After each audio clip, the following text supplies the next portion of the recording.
Hello everyone.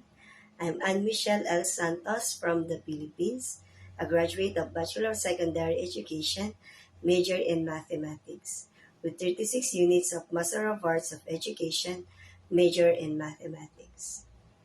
A graduate of Master's degree, concentration in Educational Management. I'm being awarded as a teacher panelist as Most Outstanding Teacher year 2019 and 2023. Currently, I am a public school teacher at Siloan Integrated National High School for more than a decade. My hobbies are cooking, watching movies, get along with the nature. I also love to sing and dance. I'm interested in organization, classroom management, and professional growth. Miss Guevara, my math teacher, inspired me. I'm amazed how well she carried out her teaching. She always had a good classroom management. She always had a procedure and classroom routine. She highly organized and create a positive atmosphere every day. And she established a good relationship with her colleagues, parents, and students. And as our teacher, she knows our weaknesses and strengths. I am a member of Continuous Improvement Plan. So our project is Short-Term Saving Calculator. So this project was awarded as Best Video and Best Project in the Division of Laguna. So this project is implemented since 2019. I'm one of the facilitators of the In-Service Training Mathematics Department year 2023. I'm also a project proponent and chairman in tree planting activity. In addition to that, I am a former Math Club advisor for 2 consecutive years, school year 2018 to 2019, 2019 to 2020. And we have a various projects such as leadership training camp. So our Math Camp 2018 and 2019 participated by more or less 700 students from grade 7 to 12. Other activities such as manipulative games, math fair, math challenge, and quiz bee. We also supported the community activities such as tree planting and cleanup drive. I'm also an MTOP teacher and a mentor for the students' teacher. I teach Mathematics 7 and 9 with students ranging in age from 11 to 13 in 7th grade and 11 to 16 in 9th grade. First, I'll start by establishing a specific, measurable, attainable, relevant, and time-bounded learning objectives. Second, I will arrange particular learning activities.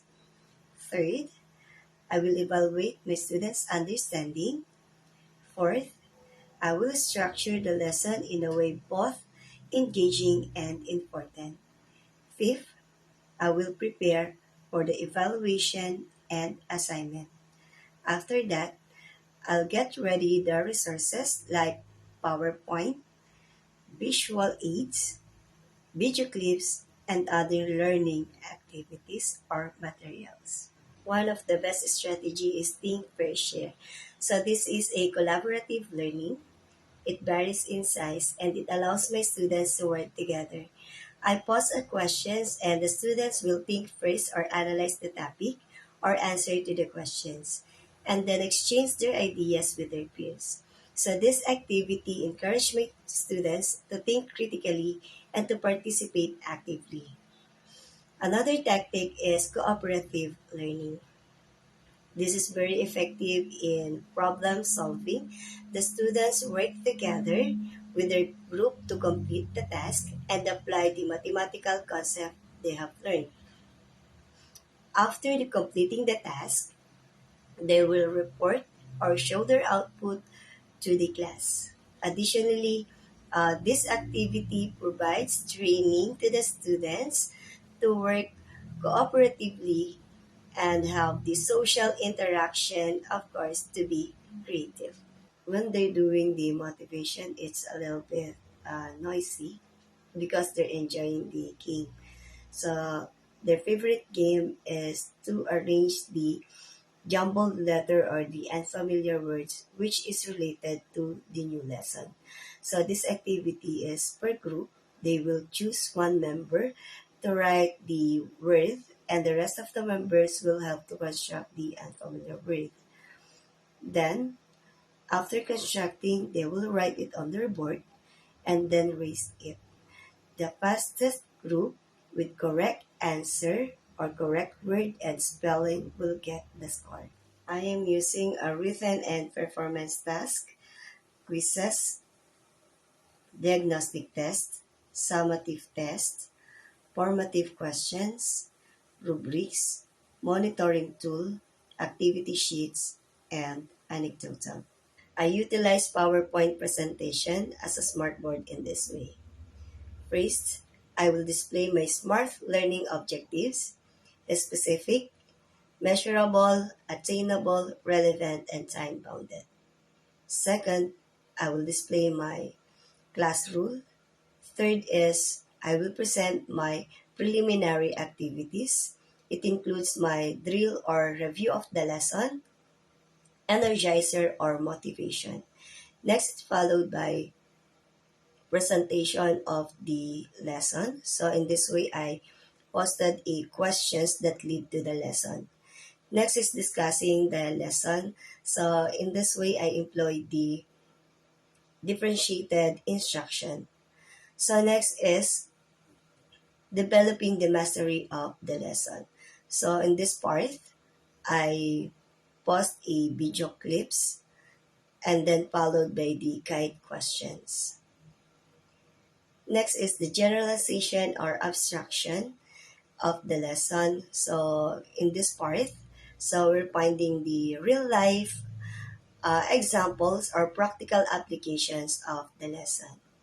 And last one is the assessment of the students and the assignment. When my students are disruptive, I merely pause. Then eventually my students will stop what they're doing. And then after a bit, they stay quiet. If they never stop, I will go beside of my students and speak in a low tone and then tell, please lower your voice, and then I will say thank you. Another strategy is by raising my fingers. So I will ask, how many is this? I will repeat it again until I get their attention. And then I will continue my lesson. Another tactic is by group. Since I group my students and then they are sitting beside their group, I assign the as assistant leader and leader to maintain the discipline in their group. So if one or two of the students in their group are not focused or attentive in the lesson, instead of calling the name of the students, I will go beside the group and then I will tell please focus. And then the assistant leader and the leader will go signal to their group member to be quiet. And then another is I will set up a classroom guidelines, classroom routines, and I employ the positive discipline. I use system reward and praise in the classroom. So in this way, the students are more behaved and attentive in learning. During my first year of teaching, I had difficulty in managing the behavior of my students. So to resolve this, I need to determine the reason why they misbehaving. So first, I establish rapport to my students. So to obtain the students' trust and to have the good communication with them. And I'm proud to say that it was successful. I can continue my lesson with less interruption. Next is, I need to determine their learning styles, their interest, and then the challenges in learning. So from that, I made my lesson livelier by having games, manipulative activity, praise, system reward. So I developed my flexibility since I have grade 7 and grade 9 students. So they have different age, different learning style, and different learners approach. So I made my lesson appropriate to the learners, and then the execution of my lesson is based on my learners' need. And this is the end of my video. Thank you for watching, and mabuhay.